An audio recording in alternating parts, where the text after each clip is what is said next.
Politiegeweld tegen Catalaanse kiezers. Zij zien dat leiders van een democratische, vreedzame burgerbeweging gevangen gezet worden. Dat leerkrachten worden vervolgd om de inhoud van hun lessen. Dat verkozen politici in de cel belanden voor rebellie. En dat er gedreigd wordt met straffen tot 30 jaar.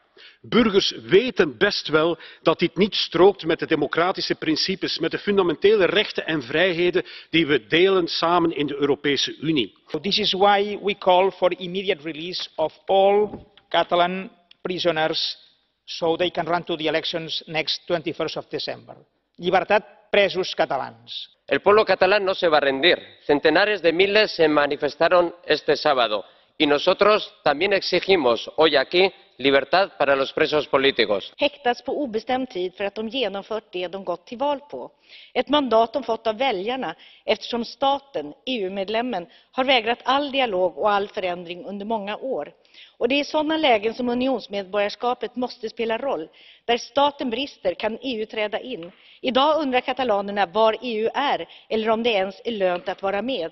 Det är inte en intern fråga. Det handlar om unionsmedborgare och de ska inte sitta fängslade för sina idéer.